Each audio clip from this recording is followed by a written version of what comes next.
Les potos, mais alors rien à voir. C'est pas j'étais en train de regarder un épisode de Malcolm à la télé que j'avais déjà vu à peu près 12 fois. Et là il y a une pub, parce que tu connais, quand tu regardes la télé toutes les 5 à 7 minutes, t'as une pub. Tu me crois pas, l'épisode il a jamais repris. Ces tocards là, ils ont lancé leur film de Noël Together. J'ai jamais vu la fin de mon épisode. Qui fait ça? Le pire dans tout ça, ça m'a pris 10-15 secondes pour capter qu'il y avait erreur. C'est quand j'ai vu une cousine faire ses courses de Noël avec son bonnet rouge et un bouc pressé marcher vite sous la neige que j'ai compris. Après tu sais, c'était sur une chaîne, elle est tellement loin, tu connais pas le nom de la chaîne, tu connais juste le numéro. Mais quand même, les potos, respectez-nous. Enfin bref.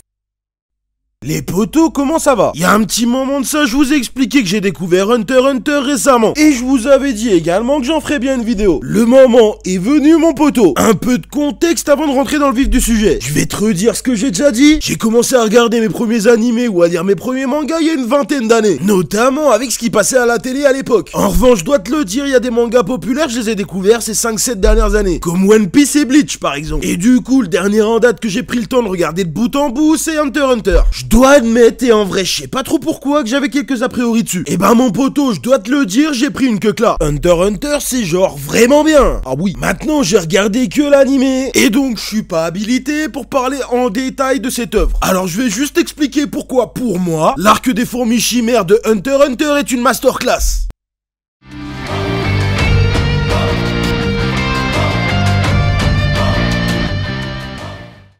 Partie 1. Ah là ça devient sérieux. Bon, alors oui, à ce moment-là de l'histoire, on a déjà conscience qu'il y a des boucs qui sont là pour découper des têtes. Parce qu'à ce moment-là de l'histoire, on a déjà eu pas mal de massacres. Ne serait-ce que dans l'arc qui précède. Mais en réalité, jusqu'ici, j'ai jamais vraiment senti le danger pour nos protagonistes. Que ce soit dans l'arc Yorkshire, dans lequel ils sont capturés par la brigade fantôme. Ou bien même dans l'arc Grid Island, dans lequel Gon perd quand même l'usage de ses bras. Et bien même dans ces moments-là, j'ai pas senti réellement la pression. D'ailleurs, à la fin de Grid Island, Gon récupère ses bras, hein. Ce qui pose beaucoup de questions avec tout ce qu'on sait de cet arc d'ailleurs. Mais c'est pas le sujet, on verra ça une autre fois. Tout ça pour dire que jusqu'à l'arc des fourmis chimères, la mort on la voit un peu de loin. Vu que les personnages auxquels on s'attache jusque là, ça va. On savait très bien par exemple que Killua n'allait pas prendre une balle pleine tête de Razor. Mais arrivé à l'arc fourmis chimères, c'est pas du tout la même. Déjà parce que beaucoup de personnages sont impliqués. Alors on peut pas enlever que c'est relativement loin à démarrer. Mais dans ce cas bien précis, ça pose un cadre. On voit les liens mentor-élève qui commencent à se créer entre Kaito, Gon et Killua. On voit l'évolution et surtout le développement de l'armée de la Reine Mère, et on commence relativement rapidement à comprendre les enjeux, qui sont une nouvelle fois pas du tout à la même échelle que ce qu'on a vu jusque là. Donc tout ça pour dire mon poteau, à partir du moment où cet arc commence, on a vite le sentiment d'être passé à un niveau supérieur.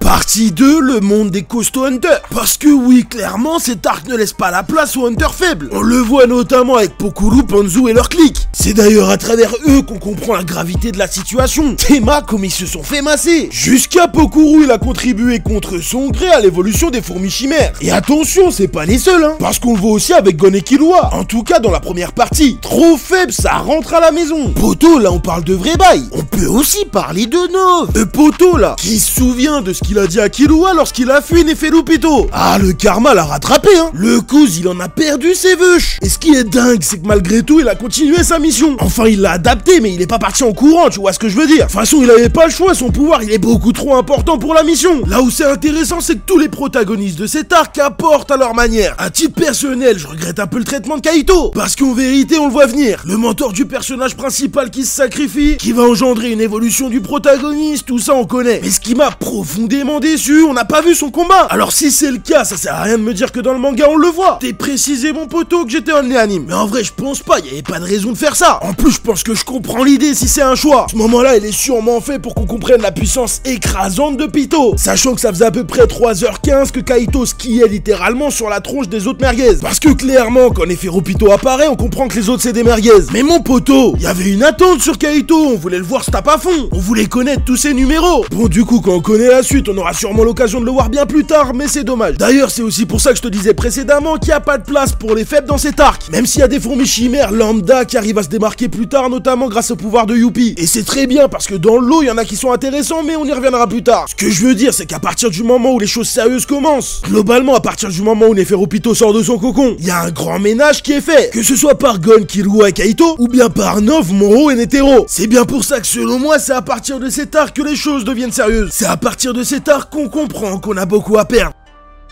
Mon poteau, je vais quand même prendre une minute pour parler du scénario. Je vais pas te cacher qu'à ce niveau-là, je mets l'arc Grid Island au-dessus de l'arc Fourmi Chimère. Pour notamment une raison très simple, ça me pose quand même un petit problème qu'on oppose des boucs qui s'entraînent toute une vie contre des stremons qui sont nés il y a un quart d'heure. Ah, le monde est cruel, hein. Ah oui, Netero, il a une vie de charbonnage et d'abnégation, mais Rouem, entre autres, est juste né avec des capacités totalement craquées. Je vais pas cacher que j'ai quand même du mal à trouver la morale là-dedans. Heureusement qu'à la fin, c'est quand même la strat et l'expérience qui l'emportent. Mais une fois que ça s'est dit, et une fois qu'on sait que Meruem sur son continent, il est tier B, force est d'admettre qu'on est happé directement par les enjeux. Le principe de chimère, parce que la seule fourmi que je vois, c'est la reine mère. Bah, force est d'admettre qu'il est très intéressant. Et même si le mélange est moins clair pour Youpi et Meruem, le fait que les fourmis chimères tirent leur capacité par rapport aux animaux que la reine mère a avalés, bah, c'est encore une fois très intéressant. Le protagoniste qui devient un monstre à cause d'un monstre, l'antagoniste qui devient un humain grâce à un humain. Paradoxalement, c'est notamment leur part d'humanité qui pousse les fourmis chimères à se battre pour leur objectif. Parfois bon, parfois mauvais, parfois les deux. Et ça, bah mon poteau, c'est aussi ce qu'on aime. Bon, on enchaîne.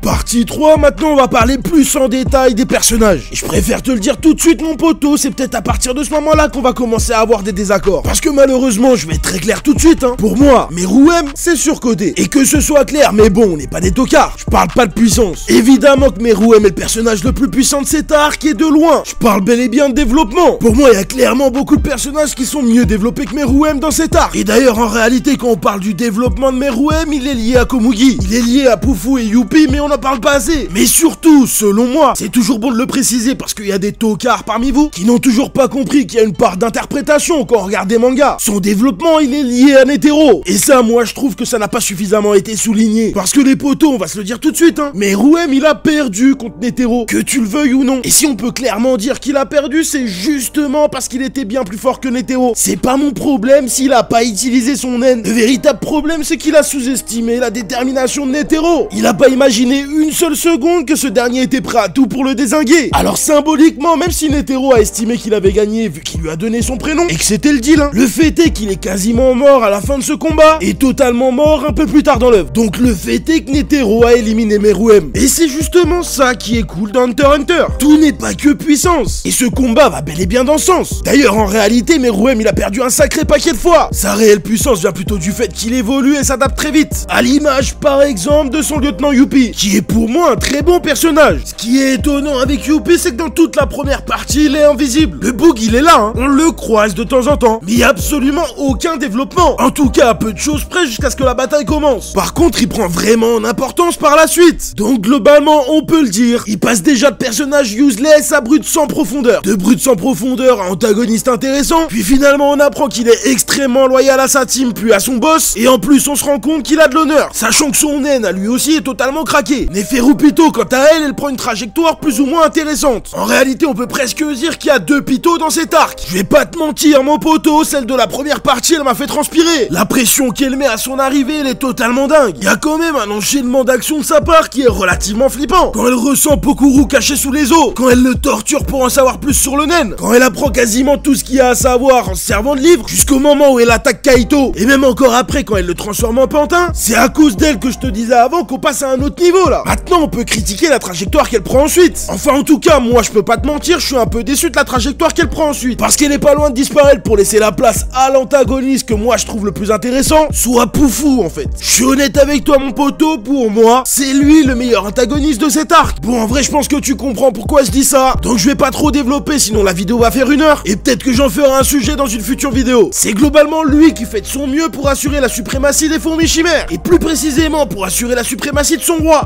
dont il est amoureux, hein. Bah oui, faut pas se mentir. Pour ça, il est prêt absolument à tout, le bouc. Y compris finalement à trahir même son roi. Ses pouvoirs sont sans doute les moins impressionnants, mais il compense largement avec son intelligence. Bon, évidemment, j'étais obligé de parler des gardes royaux et de Meruem, mais je vais pas m'étendre sur tous les personnages, sinon ça n'aurait aucun sens. Je le précise, mon poteau, pour pas que tu me dises que j'ai pas parlé de tel ou tel personnage. Mais dans les personnages dont je vais parler, je suis obligé de m'attarder sur Gon. Mon poteau, dis-moi, on est d'accord, Gon, il a grandi dans le 9-4. Non, parce que le bouc est sanguin. Ah oui. oui. Déjà, à l'apparition de Pitou, le gamin a vu flou. Heureusement Killua était là pour l'arrêter, sinon il aurait fini en sashimi. Mais quand le boug a vu rouge, il a absolument pas pensé aux conséquences. D'ailleurs, c'est quand même un trait de caractère et un défaut récurrent chez Gon. Il y a beaucoup d'exemples dans lesquels il agit avant de réfléchir. Mais t'as vu, encore une fois, comme je te le disais avant, là on a passé un step. T'as la pression qu'il met à Pitou quand il revient. Presque on pourrait croire que c'est lui le méchant. Assis comme ça, regard noir pendant que Pitou répare Komugi. Même elle était en train de suer, alors qu'elle nous avait pas habitués à ça. Pour rappel, elle a quand même foncé tête baissée sur Netero. Mais elle a quand même laissé Gon la faire marcher devant comme si c'était une bolosse. D'ailleurs, c'est dommage qu'on se soit pas attardé sur sa psychologie concernant Gon. C'est dommage qu'à aucun moment on n'ait pas d'informations sur ce qu'elle pense de lui. D'ailleurs, elle comprend relativement tard que Gon accompagnait Kaito. Parce qu'à ce moment-là, c'était lui la fourmi. On peut le dire, Gon, il a quasiment perdu son humanité. Ça me permet d'ailleurs de faire un parallèle intéressant vis-à-vis de Killua. Parce que lui, à l'inverse, c'est l'arc où il développe son humanité. On le voit dans ses interactions avec le calamar ou avec Pamu. Dans cet arc, Killua, c'est presque un personnage secondaire. Mais c'est tout aussi intéressant parce qu'on s'attarde sur sa psychologie. Là où il était quasiment égal à Gon jusqu'ici, dans cet arc, ça devient un soutien. Un maillon de la chaîne de la stratégie des protagonistes. En bref, les deux copains ont largement évolué pendant cet arc. Chacun à leur manière. Shoot et Knuckles sont eux aussi largement développés. Surtout pour dire qu'ils sortent un peu de nulle part au milieu de cet arc. Eux aussi apportent largement leur pierre à l'édifice. On a deux psychologies totalement différentes, mais ça fonctionne bien dans leur relation. L'un comme l'autre ne lâche absolument pas le steak. Ils sont là pour remplir une mission. Et ils sont prêts à aller jusqu'au bout à l'image de leur sensei. J'ai aussi beaucoup aimé Moro. C'est probablement l'un de ceux qui incarne le mieux la notion de se battre avec une stratégie. Ou en tout cas jusqu'à ce qu'il tombe sur plus fort que lui à ce niveau-là. Pour moi, Moro est là aussi pour mettre en valeur Pufu. À l'image de Kaito pour Pitou. Parce que jusqu'à tomber sur lui, le boug est en promenade de santé. Faut se le dire. Bah oui. Mais lors de son opposition contre Pufu, on se rend rapidement compte que ce dernier avait 2 ou 3 coups d'avance. Ce qui fait bien évidemment une nouvelle fois prendre conscience de la différence qui les sépare. Pour finir, j'ai aussi envie de parler de deux bougs très intéressants qui sont un petit peu entre la crème et le pot. Soit Werefin et Méroléon. Pour le premier, il y a une chose que je trouve très intéressante dans son développement. Le boug a quasiment toujours des raisonnements pertinents. En revanche, il est systématiquement à côté de la plaque dans ses conclusions. En vrai, je trouve ça fou parce que même s'il s'en sort pas si mal, il aurait pu mieux s'en sortir encore. Pour ce qui est de Méroléon, pareil. Personnage très intéressant. Psychologie très intéressante. Mais surtout, il y a une chose que je trouve formidable. Le boug a un pouvoir totalement craqué. Mais à l'image d'un Kurapika, les conditions d'utilisation nerfent son pouvoir. Ça, encore une fois, j'aime beaucoup.